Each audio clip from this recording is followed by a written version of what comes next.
बैठिए। सुरेंद्र चौधरी जी, सुरेंद्र चौधरी जी, रोहित मेहरोलिया जी बैठिए। बैठिए। साईराम पहलवान जी, विजेंद्र जी बैठिए, बैठिए। रोहित मेहरोलिया जी,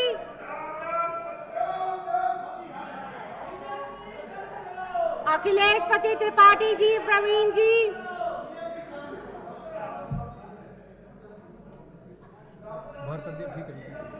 सभी विपक्ष के साथियों को आज पूरा दिन के लिए बाहर किया गया है।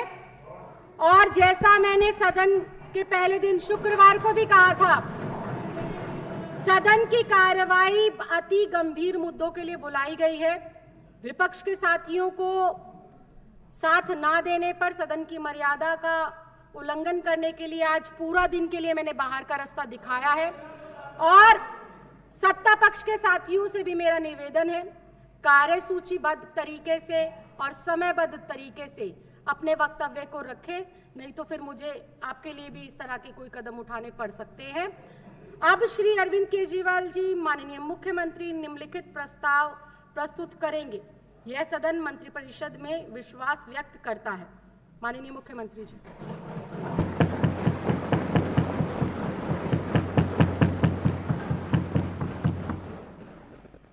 आदरणीय अध्यक्ष महोदय, ये बड़े दुख की बात है कि आज इतना अहम विषय कॉन्फिडेंस मोशन के ऊपर इस सदन में चर्चा होनी है और विपक्ष का इतना गैर जिम्मेदाराना रवैया, वो चर्चा करना ही नहीं चाहते, वो डिस्कशन करना ही नहीं चाहते, वो केवल सदन की कार्रवाई को डिसरप्ट करना चाहते हैं, वो केवल ड्रामेबाजी करना चाहते हैं। जिस तरह से अभी हम लोगों ने पूरे, मुझे लगता है टीवी चैनलों पे लाइव चल रहा होगा, लोग देखेंगे कि कैसे लोगों को वोट दे दिया हमने। ये क्या करते हैं सदन के अंदर बैठ के, चर्चा ही नहीं करते ये लोग, बात ही नहीं करते ये लोग, नौटंकी करते हैं। ये बड़े दुख की बात है कि इतने गंभीर विषय वाले दिन भी इन लोगों ने इस तरह की गंदी राजनीति और छोटी राजनीति करने की कोशिश की। अध्यक्ष महोदय, आज पूरे देश में लोग महंगाई की वजह से बहुत ज़्यादा परेशान हैं, बहुत ज़्यादा परेशान हैं। लोगों के घर के खर्चे नहीं चल रहे, लोगों को कई लोगों को मैं ऐसा जानता हूं जो कि एक टाइम की उन्होंने सब्जी लेनी बंद कर दी, नमक से रोटी खा लेते हैं। कई लोगों ने दूध कम कर दिया। पूरे देश के अंदर आज महंगाई की वजह से बहुत ज़्यादा लोग परेशान हैं। लेकिन जब लोगों से पूछो, कुछ लोगों को ये लगता है, जब लोगों से पूछो कहते हैं जी अपने आप हो रही है महंगाई, अपने आप हो रही है महंगाई। महंगाई अपने आप नहीं हो रही, महंगाई इन लोगों ने कर रखी है। इतना टैक्स लगा दिया पिछले 5-7 साल में, इतना टैक्स लगा दिया, हर चीज में इतना टैक्स लगा दिया इन लोगों ने जिसका कोई अंत नहीं है। इन्होंने दही पे टैक्स लगा दिया। 75 साल में आज तक अभी दही, लस्सी, छाछ, शहद, गेहूं, चावल, इन चीजों पे इन्होंने टैक्स लगा दिया। 75 साल में कभी नहीं लगा था। 75 साल तो छोड़ो, अंग्रेजों ने भी कभी नहीं लगाया था। खाने पीने की चीजों पे तो अंग्रेजों ने भी टैक्स नहीं लगाया था, इन लोगों ने टैक्स लगा दिया।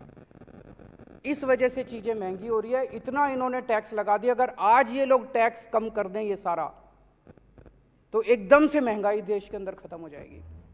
गुजरात के मेरे दोस्त बता रहे थे, और तो छोड़ो, इन्होंने गरबा जो डांस है, गुजरात की जो संस्कृति है, पूरी दुनिया के अंदर गरबा डांस के नाम से गुजरात जाना जाता है। गरबा डांस के ऊपर इन्होंने टैक्स लगा दिया। नवरात्रे के टाइम पे लोग जब देवी की पूजा करते वक्त देवी के सामने गरबा डांस करते हैं, उस पर भी इन्होंने टैक्स लगा दिया। उसको भी नहीं छोड़ा, देवी को भी नहीं छोड़ा इन लोगों ने, गरबा डांस को भी नहीं छोड़ा इन्होंने। तो इतना टैक्स लगा दिया, हर चीज पे टैक्स के रेट बढ़ा दिए, नई नई चीजों पे टैक्स लगाए जा रहे हैं, जो लोगों के खाने पीने की चीजें उस पर टैक्स है। इस वजह से महंगाई हो रही है। जो जनता को गलत फहमी है कि हमारी महंगाई अपने आप हो रही है, अपने आप नहीं हो रही। इन लोगों ने अनाप शनाप टैक्स लगाया, इस वजह से महंगाई हो रही है। एक प्रश्न ये उठता है कि इतना टैक्स लगा दिया तो लाखों करोड़ों अरब खरब रुपए इनके पास आ रहे हैं, खरबों रुपए, अरबों रुपए, ये पैसा जा कहां रहा है, ये सोचने की बात है। इनके कुछ चंद अरबपति दोस्त हैं, उन अरबपति दोस्तों ने, वो अरबपति नहीं खरबपति दोस्त हैं इनके, उन्होंने बैंकों से कर्जे लिए। किसी ने 7,000 करोड़ रुपए का कर्जा लिया, किसी ने 10,000 करोड़ का कर्जा लिया, किसी ने 15,000 करोड़ का कर्जा लिया, किसी ने 5,000 करोड़ का कर्जा लिया। इन्होंने कर्जे लिए बैंकों से, इनके दोस्तों ने। कर्जे लेने के बाद इनकी दोस्तों की नीयत खराब हो गई। उन्होंने सोचा कुछ भी कर करा के अब ये कर्जे रफा दफा कराओ ताकि देने ना पड़े। ऐसा नहीं कि इनके पास पैसे नहीं है देने को, कर्जा वापस करने के लिए इनके पास पैसे हैं, इनके पास संपत्ति है, अभी भी अरबपति खरबपति हैं ये सारे, लेकिन इनकी नीयत खराब हो गई। इन्होंने जाके इनको बोला, सारे अरबपति दोस्तों ने इनके, कि हमारे बैंकों के कर्जे माफ करा दो। और इन्होंने एक एक करके बैंकों के कर्जे माफ कराने, इनके सबके दोस्तों के बैंकों के कर्जे माफ कर दिए इन्होंने। ये मैं नहीं कह रहा, अभी थोड़े दिन पहले जब संसद का सत्र खत्म हुआ, संसद के अंदर केंद्र सरकार ने खुद ये बयान दिया है कि पिछले 5 साल में हमने अरबपतियों के 10 लाख करोड़ रुपए के कर्जे माफ करे हैं। 10 लाख करोड़ रुपए, 10 लाख करोड़ रुपए के कर्जे। किसी के 7,000 करोड़ माफ कर दिए, किसी के 10,000 करोड़ माफ कर दिए, किसी के 15,000 करोड़ माफ कर दिए। किसान दर दर की ठोकरें खा रहे हैं। एक किसान ने, बेचारे ने 50,000 रुपए का कर्जा ले रखा है, उसकी जमीन कुर्की कर देते हैं ये, उसका कर्जा माफ नहीं करते। एक बेचारा स्टूडेंट पैसे लेके, कर्जे लेके अपनी डिग्री करता, उसके कर्जे माफ नहीं करते, उसके पिताजी की जमीन कुर्की कर देते हैं।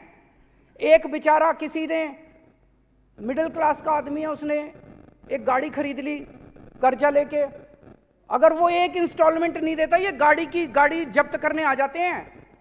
अगर एक मिडिल क्लास वाले ने घर खरीद लिया, लोन लेके, अगर वो एक इंस्टॉलमेंट नहीं देता, उसका घर जब्त कर लेते हैं।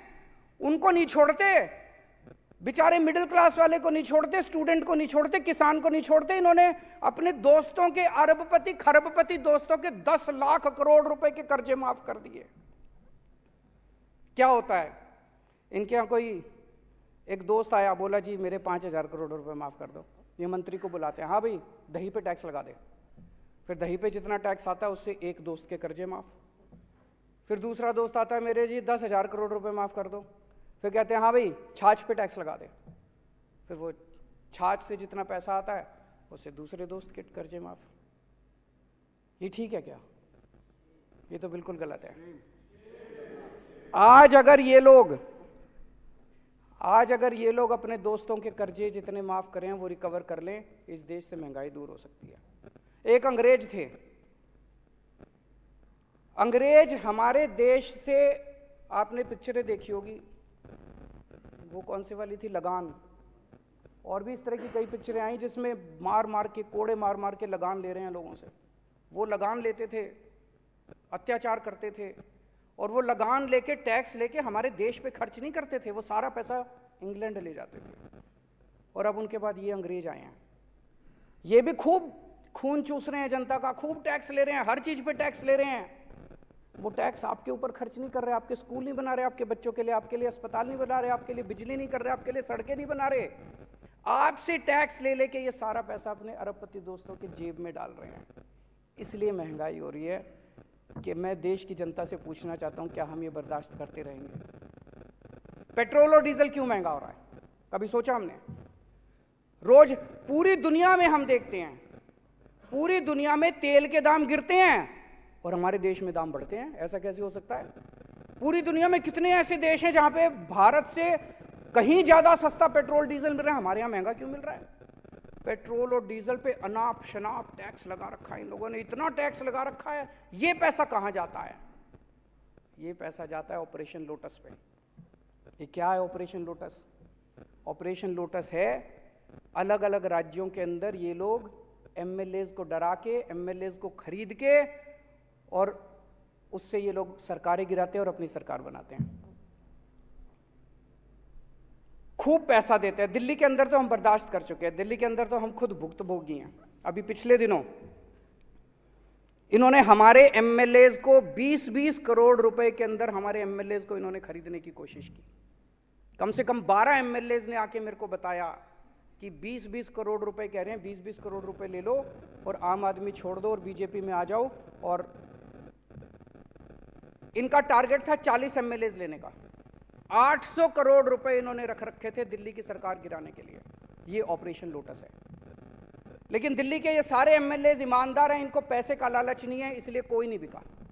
दिल्ली में इनका ऑपरेशन लोटस इनका फेल हो गया। लेकिन इन्होंने महाराष्ट्र की सरकार गिरा दी, इन्होंने मध्य प्रदेश की सरकार गिरा दी, इन्होंने कर्नाटक की सरकार गिरा दी, इन्होंने मेघालय की सरकार गिरा दी, इन्होंने गोवा की सरकार गिरा दी, मणिपुर की, अरुणाचल प्रदेश की, बिहार की, असम की सरकार गिरा दी, और वे कुछ दिन में झारखंड की सरकार गिराने वाले हैं। कैसे गिराई ये सरकारें? हमने सुना है कि कई जगहों पे तो इन्होंने 50-50 करोड़ रुपए दिए हैं एक एक एमएलए को, पर दिल्ली में ये 20-20 करोड़ दे रहे थे। 20 करोड़ ही मान लेते, चलो एक एमएलए को इन्होंने 20-20 करोड़ में खरीदा, तो 277 एमएलए खरीदे हैं इन्होंने अभी तक पिछले 5-7 साल में। 277 एमएलए दूसरी पार्टियों के, 277 एमएलए 20-20 करोड़ रुपए के हिसाब से 5,540 करोड़ रुपए हो गए। और 800 करोड़ रुपए दिल्ली के, तो 6300 करोड़ रुपए, 6300 करोड़ रुपए इन्होंने ऑपरेशन लोटस पे सरकारें गिराने में, एमएलए खरीदने में खर्च किए हैं। इसलिए आपका पेट्रोल और डीजल महंगा हो रहा है। अगली बार जब आपका पेट्रोल और डीजल महंगा हो, समझ जाना किसी देश के अंदर किसी राज्य की सरकार गिरने वाली है। अगर कहीं किसी राज्य की सरकार गिरे तो समझ लेना कि पेट्रोल और डीजल का जो आपका दाम दे के आते हो, भरवाने जाते हो लाइनों में खड़े होकर पैसे, वो सारा पैसा वो एमएलए खरीदने में गया। जहां भी सरकार, अब झारखंड की सरकार गिरेगी, देख लेना आने वाले अगले 15-20 दिन के अंदर पेट्रोल और डीजल के दाम ना बढ़ जाए तो। और वो दाम बढ़ेंगे किस लिए? झारखंड के एमएलए खरीदने के लिए, दिल्ली के एमएलए खरीदने के लिए। ये सीधा सीधा लिंक है जो आज लोगों को समझ में आने लगा है। आजादी के 75 साल में मुझे लगता है कि सबसे ज्यादा भ्रष्ट अगर कोई सरकार है तो मौजूदा सरकार है केंद्र के अंदर। इससे ज्यादा भ्रष्ट सरकार आज तक कभी नहीं आई। जिस तरह से ये लोग 10 लाख करोड़ रुपए इनके दोस्त खा गए, 6300 करोड़ रुपए से इन्होंने एमएलए खरीदे, और लाल किले पे खड़े होकर कहते हैं मैं भ्रष्टाचार के खिलाफ लड़ रहा हूं। अरे बेवकूफ बना रहे हो इस देश के लोगों को। मैं भ्रष्टाचार के खिलाफ लड़ रहा हूं। अरे कौन मानेगा भ्रष्टाचार के खिलाफ? पूरे सरेआम बाजार के ऊपर, बाजार में तुम एमएलए खरीदते फिर रहे हो और कह रहे हो मैं भ्रष्टाचार के खिलाफ लड़ रहा हूं। गरीबों की जेब से हाय लगेगी तुमको। एक गरीब के बच्चे का दूध काट के तुम अपने एमएलए खरीदते हो। एक गरीब के बच्चे की रोटी काट के उसकी गेहूं के ऊपर, उसके आटे के ऊपर टैक्स लगा दिया, उससे तुम अपने अरबपति दोस्तों के खजाने भरते हो। हाय लगेगी तुम्हें गरीबों की। अगर आज ये एमएलए खरीदना बंद कर दें, आज ये अरबपति दोस्तों के कर्ज करना माफ कर दें, मैं दावे के साथ कहता हूं देश से महंगाई खत्म ना हो जाए तो देश से तुरंत महंगाई खत्म हो जाएगी। अभी हम देख रहे थे इन्होंने नौटंकी करी पिछले 15-20 दिन में। शराब में पैसा खा लिया, शराब में पैसा खा लिया, शराब में पैसा खा लिया। हम 10 बार पूछ लिए भाई रेड मारी थी, रेड में क्या निकला? ढीला नहीं निकला, रेड में कुछ नहीं निकला इनका। अब आज से ऊपर से ऑर्डर आया भाई अब शराब पे बात नहीं करनी। अब कह रहे हैं नए क्लासरूम क्यों बनाए, टॉयलेट क्यों बनाए। मैं देख रहा था, कहते जी इन्होंने टॉयलेट ज्यादा बना दिए। हाँ जी बना दिए। हमारी बच्चियां जो हैं उनको अगर टॉयलेट जाना हो, अगर हमने ज्यादा टॉयलेट बना दिए, क्या गलत करा? तुम लोगों ने अपने स्कूल पूरे जहां जहां इनकी सरकारें हैं, इन्होंने बेड़ा गर्क कर रखा है सरकारी स्कूलों का। हमने अच्छे स्कूल बना दिए, अपने बच्चों को अच्छी शिक्षा देना चाहते हैं, क्या गलत करा? कह रहे स्कूल ज्यादा बना दिए। तो अब शराब बंद, अब शराब खत्म, शराब का जो केस था खत्म, सीबीआई की जांच खत्म। गिरफ्तार तो अभी भी करेंगे ये, क्योंकि इज्जत की बात है, दिखाना तो पड़ेगा, वे गिरफ्तार तो करेंगे। लेकिन केस में कुछ नहीं बचा, केस में कुछ नहीं निकला, जीरो, सब जीरो निकला, कुछ नहीं निकला। अब ये इनका नया शगुफा शुरू हो गया।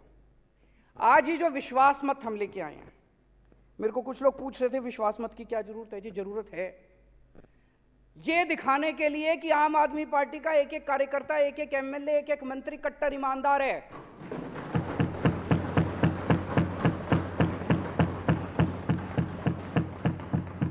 ये दिखाने के लिए कि मध्य प्रदेश में ऑपरेशन लोटस सक्सेसफुल हो गया, गोवा में ऑपरेशन लोटस सक्सेसफुल हो गया, कर्नाटक में ऑपरेशन लोटस सक्सेसफुल हो गया, महाराष्ट्र में हो गया, लेकिन दिल्ली में आके टाइटा फिस हो गया। इन्होंने पूरी कोशिश करी 20-20 करोड़ रुपए के अंदर हमारे एमएलए खरीदने की। कॉन्फिडेंस मोशन से हम ये साबित करेंगे दिल्ली की जनता को कि एक भी एमएलए नहीं बिका, कोई नहीं बिका, एक भी नहीं बिका।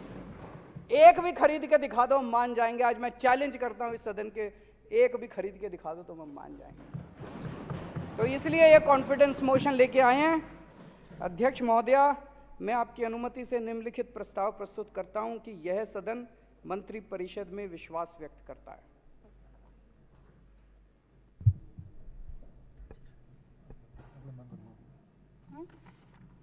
चर्चा में जो माननीय मुख्यमंत्री द्वारा प्रस्ताव प्रस्तुत करने के बाद अब सदस्य चर्चा में भाग ले सकते हैं। राजेश गुप्ता जी।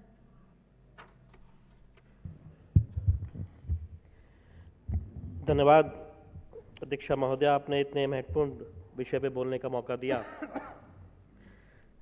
वैसे तो सदन इसलिए लगाया जाता है कि उस पर बहस हो पाए, और जब इन्होंने दुनिया के सबसे अच्छे शिक्षा मंत्री के ऊपर कुछ सवाल उठाए तो हम चाहते थे कि ये सदन में आके कुछ बात करें, कुछ बहस करें।